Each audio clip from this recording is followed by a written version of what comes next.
Episode की starting में हम देखते हैं लू यांग के फादर लू यांग से कहते हैं कि वो जो लेजेंडरी स्वॉर्ड है वो तो कभी अपीयर ही नहीं होती है, बहुत मुश्किल से अपीयर होती है, तो तुमने उसे कैसे हासिल की। तभी लू यांग कहता है कि मैंने तो उसे कभी हासिल ही नहीं की, वो मेरे साथ तो मेरे बर्थ से ही है। और लू यांग बताता है कि मुझे लगता है मेरी मदर ने जो सपना देखा था केव के अंदर वो सच में हुआ था और तभी मेरे अंदर वो लेजेंडरी स्वॉर्ड आई थी। तभी लू यांग के फादर कहते हैं तो इसका मतलब ये है कि तुम्हारी मदर जिस रास्ते से भाग रही थी सपने में वो रास्ता भी रियल था और जिस लेक में तुम्हारी मदर कूदी थी वो लेक भी सच में था। और वो कहते हैं कि इसका मतलब ये है कि जो तोशन स्वॉर्ड है वो तुम्हारी मम्मी के पेट में तब गई होगी जब वो सपना देख रही थी और तोशन स्वॉर्ड तुम्हारी बॉडी में तब से लेके अब तक है जब से तुम्हारा जन्म हुआ है। तभी लू यांग कहता है हाँ फादर मुझे भी ऐसा ही लगता है। तभी उसके फादर कहते हैं कि तोशन स्वॉर्ड काफी चालाक है और उसने अपने मास्टर को पहले ही चुन लिया तुम्हारे जन्म होने से पहले जब तुम अपनी मम्मी के पेट में थे। लू यांग के फादर कहते हैं तुम्हारी बॉडी में तोशन स्वॉर्ड का होना सही है या नहीं ये तो पता नहीं, लेकिन तुम्हारी मदर भी यंग एज में मारी गई, कहीं इसकी वजह तोशन स्वॉर्ड तो नहीं। तभी लू यांग अपने मन में सोचता है हाँ ये सही कह रहे हैं, मुझे भी ऐसा ही लगता है क्योंकि मेरी मदर का कल्टीवेशन काफी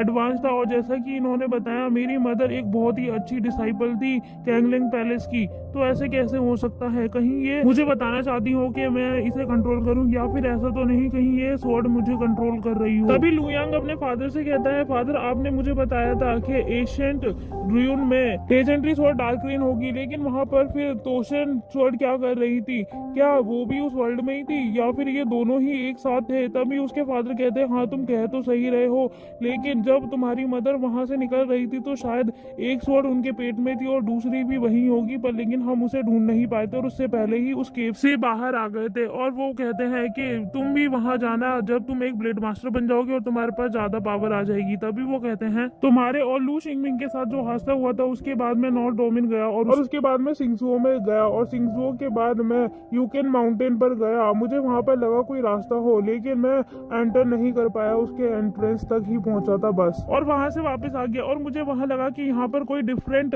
लोकेशन है लेकिन मैं वहां एंटर ही नहीं कर पाया। और वो कहते हैं कि मुझे लगता है वहां पर सिर्फ ब्लेड मास्टर एंटर नहीं कर सकते। और वो बताते हैं जब मैं स्वॉर्ड स्वॉर्ड रिल्म में था एक स्वॉर्ड किंग था और तुम्हारी मदर स्वॉर्ड पैलेस रिल्म में थी, तो हम दोनों ने डिसाइड किया एंटर करने का और हम दोनों के एंटर करने के बाद वहां पर कोई और एंटर कर ही नहीं पाया। और मुझे लगता है मेरे और तुम्हारी मदर के उस एशियन ट्यून को छोड़ने के बाद वहां की सील चेंज हो गई और वहां एंट्रेंस के लिए कोई नई कंडीशन क्रिएट हो गई। और तभी लू यांग कहता है तो फिर मेरी टोशन स्वॉर्ड के साथ क्या हो सकता है अगर मैं वहां एंटर करना चाहूंगा तो। तभी उसके फादर कहते हैं हाँ तुम ठीक कह रहे हो, ऐसा हो सकता है लेकिन अभी ठीक समय नहीं है, तुम्हें कुछ समय बाद वहां एंटर करना चाहिए क्योंकि अभी तुम्हारी स्ट्रेंथ कैपेबल नहीं है वहां एंटर करने के लिए, जब तुम ब्लेड मास्टर बन जाओगे तब वहां जाना। और तभी लू यांग कहता है कि मैंने आइज एम्परर स्वॉर्ड गॉड की मार्शल आर्ट लेगेसी को सीखा लुओ फैमिली के ट्रीजर ग्राउंड में, वो भी 3 साल के लिए। और तभी लू यांग अपने फादर से कहता है अब मुझे जिन होंग स्वॉर्ड गॉड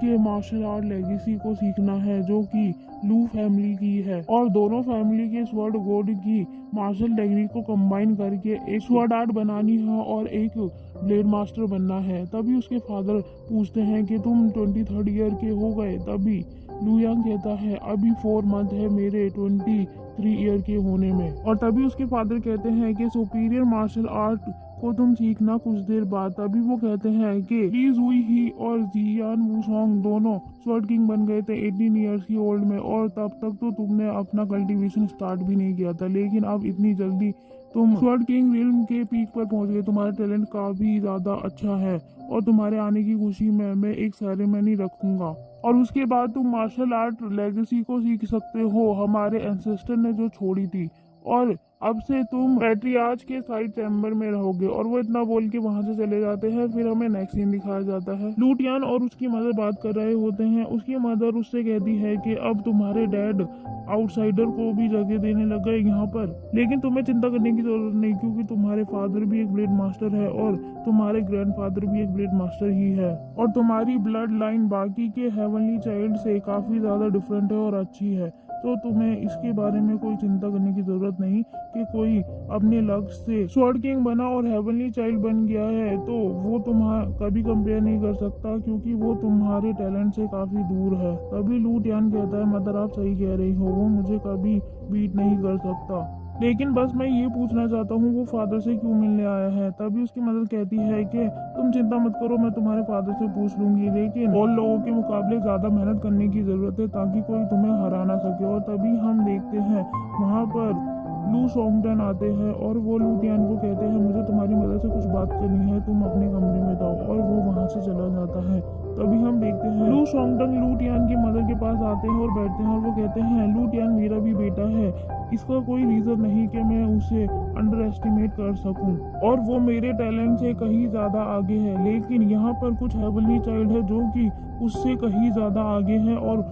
उन्हें कोई एडवांटेज भी नहीं मिला, और अगर वो उन लोगों को हराना चाहता है तो उसे कुछ ज्यादा ही प्रैक्टिस करनी होगी मार्शल आर्ट को की, और तुम्हें इस बारे में गुस्सा करने की कोई जरूरत नहीं